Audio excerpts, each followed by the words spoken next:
시편 91편입니다. 1, 2절. 시편 91편은 하나님을 신뢰하는 자는 하나님 보호 아래 있다는 선언과 함께 시작합니다. 1절은 지존자의 은밀한 곳에 거주하며 전능자의 그늘 아래에 사는 자여로 번역되었으나 원문을 직역하면 지존자의 은밀한 곳에 거주하는 자는 전능자의 그늘 아래에 머무를 것이니이다가 됩니다. 여기서 지존자와 전능자는 하나님을 지칭하는 이름들로서 그의 높으심과 전능하심을 강조하죠. 누군가 하나님이 계신 곳에 머문다는 것은 그가 하나님을 사랑하고 신뢰함을 암시합니다. 여기서 하나님의 은밀한 곳과 그늘은 하나님의 임재, 보살핌, 보호를 상징합니다. 바위나 나무 같은 물체나 사람이 만들어주는 은신처나 그늘은 일시적이고 부분적이며 제한적인 안전을 마련해 주지만 하나님이 제공하시는 장소와 그늘은 어느 누구도 찾을 수 없고 침범할 수 없고 시간이나 공간의 제한을 받지 않습니다. 더구나 하나님이 함께 계심으로 그곳에 머무르는 자는 최상의 안정과 평안을 누릴 수 있습니다. 이와 같은 하나님의 보호 아래 사는 시인은 하나님을 향한 신뢰의 마음을 고백합니다. 시인은 하나님이 가장 높고 능력이 있는 분임을 잘 알고 있으므로 그를 피난처 삼아 의지하고 있습니다. 하나님을 신뢰하는 시인의 마음은 나의 피난처, 나의 요새, 내가 의뢰하는 하나님이란 호칭에서 잘 나타납니다. 나의라는 표현은 하나님과 시인 사이의 가까움을 함축하죠. 피난처와 요새는 사람이 어려움을 당할 때나 목숨의 위협을 받을 때 그를 숨겨주고 안전하게 지켜주는 곳입니다. 시인에게 있어서 하나님은 피난처이자 요새와 같죠. 인간이 만든 피난처나 요새는 불안전하여 그곳에 있다 해도 완전한 안전을 보장받을 수 없지만 하나님이 피난처와 요새가 되어주시면 두려움이든 위험이든 하나님이 다 물리쳐 주심으로 그곳에 있는 자는 완벽한 안전을 보장받습니다. 3절로 8절입니다. 하나님은 우리를 어떠한 어려움에서라도 건지시는 분입니다. 3절 주어인 그 하나님은 여기서 강조의 기능으로 나와 하나님이야말로 건질 능력도 있고 건지려는 강한 의지를 갖고 계신 분임을 부각합니다. 새 사냥꾼의 올무와 심한 전염병은 뜻하지 않게 발생하여 목숨을 위태롭게 하는 어려움, 위험, 고난 등을 의미하죠.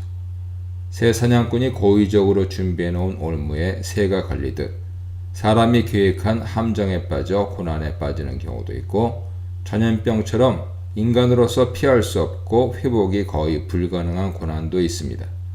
어떤 고난이든 하나님은 그를 거기서 잡아채어 건져내실 것입니다. 하나님은 어미새가 부드러운 깃털로 새끼를 평안하게 감싸고 날개 아래에 안전하게 보호하는 것처럼 그의 사랑하는 성도를 그렇게 아끼고 보호하십니다.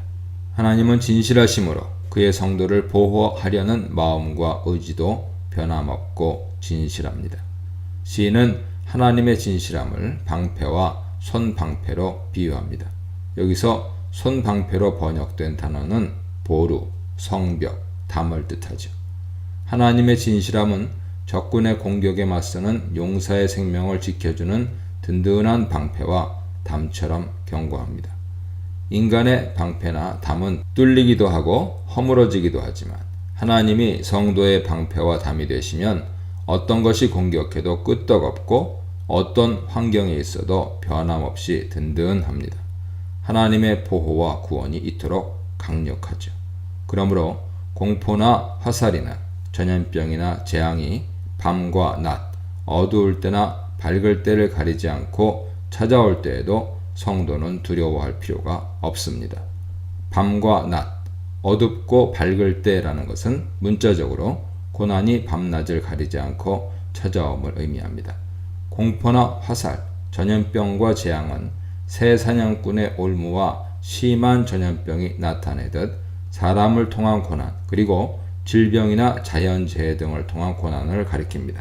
원수가 1000명, 10,000명 떼지어 성도를 공격하거나 고난이 이처럼 많은 군사처럼 몰려와도 이들은 하나님의 전능하고 적극적인 개입으로 다 쓰러져 망하여 하나님의 성도에게 다가올 수 없을 것입니다.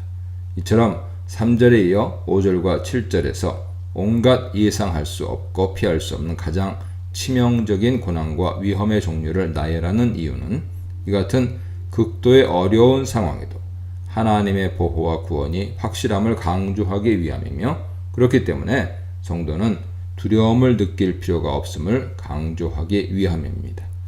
사람은 이보다 훨씬 더 강도가 약한 고난이 닥쳐오는 때도 두려워 떨고 좌절하지만 하나님이 구하지 못하는 상황이 없으므로 어떤 어려움이 다가와도 성도는 하나님의 확실한 보호와 구원을 받을 것입니다.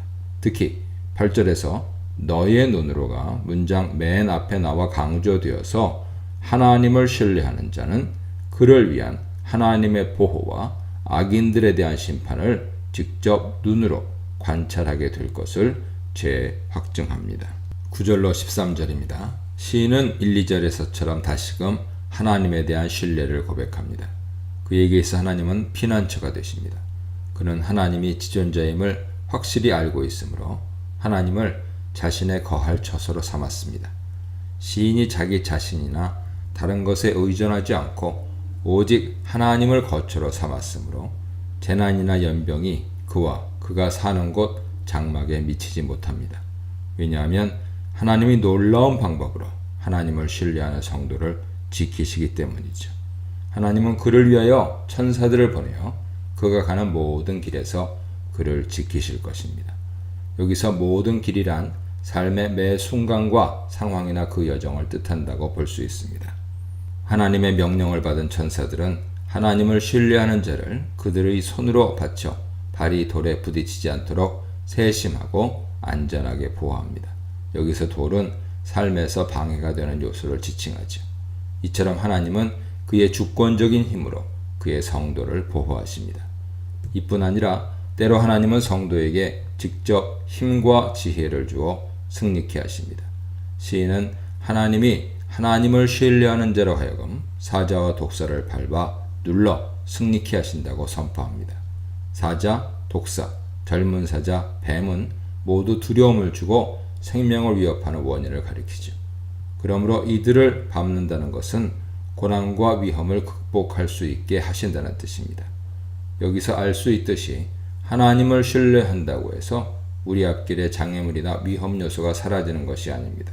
그러나 어떤 장애물과 위험이 있든지 간에 성도가 하나님을 전적으로 신뢰하면 하나님은 자신의 방법으로 그를 적극적으로 보호하시고 또한 그에게 힘과 지혜를 주어 어려움을 이겨낼 수 있게 하십니다.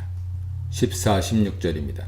시인의 하나님을 향한 신뢰의 고백이 2절, 9절에 반복되었고 이 고백은 이제 14, 16절에 하나님의 시인을 향한 구원의 확정선언으로 화답됩니다. 하나님을 신뢰하는 자는 그를 사랑하고 그의 이름을 아는 자죠. 하나님을 안다는 것은 하나님과 친밀한 관계를 지속하는 것을 뜻합니다. 하나님은 이런 성도를 구출하여 안전한 곳으로 이끌어 주시며 그를 보호하시며 높이십니다. 그가 기도할 때 응답하시고 환난 당할 때 그와 동행하시고 그를 환난에서 끌어내 주십니다.